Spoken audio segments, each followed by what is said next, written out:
El año 2017 quedará en la historia como fatídico para el ejercicio periodístico, ya que en este periodo se asesinaron a al menos 17 periodistas. Así lo apunta un informe de Reporteros Sin Fronteras. Los periodistas asesinados en el quinto año de gobierno de Enrique Peña Nieto llevaron a cabo investigaciones acerca de delincuencia organizada, corrupción y política. La cifra de ejecuciones de periodistas es aún más larga y estremecedora. Y es que en lo que va de la administración de Peña Nieto, al menos 36 informadores fueron asesinados, mientras que un número aún no determinado se encuentra en calidad de desaparecidos y otros como desplazados, quienes han tenido que dejar su lugar de origen para preservar su vida e integridad. Ante lo alarmante de la situación, la organización Artículo 19 emprendió una campaña para detener estos crímenes y para demandar justicia, luego de que más del 90% de los casos de asesinato o agresiones a periodistas permanecen en impunidad. Al respecto habla Ana Cristina Ruelas, directora general de Artículo 19.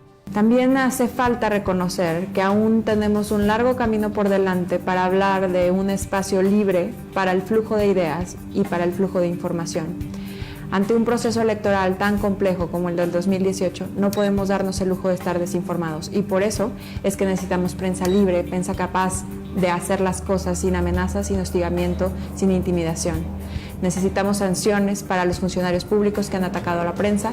Necesitamos que se reconozca que es el Estado el que mayormente agrede a la prensa y quien es la principal amenaza contra la libertad de expresión. La falta de garantías para que los periodistas mexicanos realicen su labor sin presiones y salvaguardando su integridad obligó a que la Organización de las Naciones Unidas, la Sociedad Interamericana de Prensa y Reporteros Sin Fronteras demandaran al Estado mexicano atender este fenómeno que amenaza la democracia en el país y que pone en riesgo la libertad de expresión y de prensa.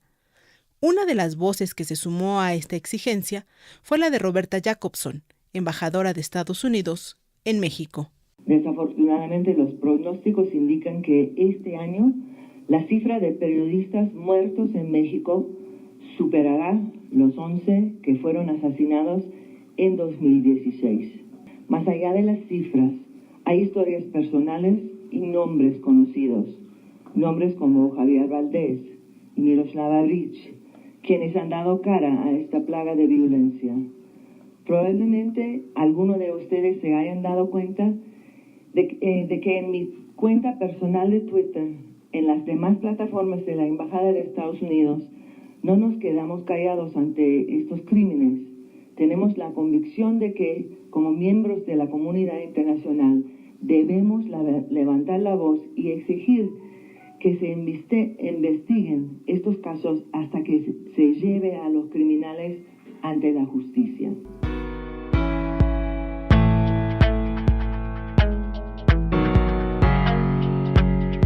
En números podemos decir que en 2017 se documentaron casi 300 agresiones a periodistas, lo que significa un aumento del 23% con relación al año 2016. Más de la mitad de esas agresiones fueron cometidas por autoridades, a las que se denunció por intimidación, allanamiento y espionaje, entre otros delitos.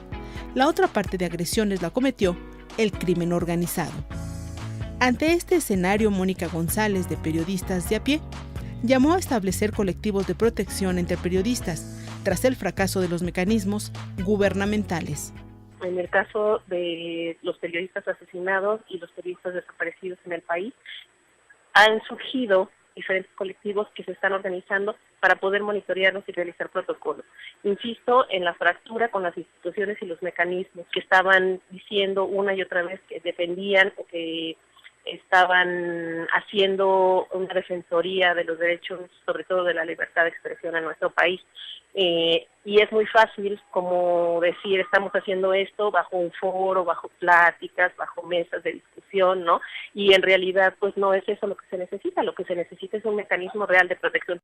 Pese a las amenazas, el llamado de los periodistas es un no rotundo a la censura y al silencio. No al silencio, porque si nos callan, porque si logran contagiarnos el miedo, vamos a quedar paralizados.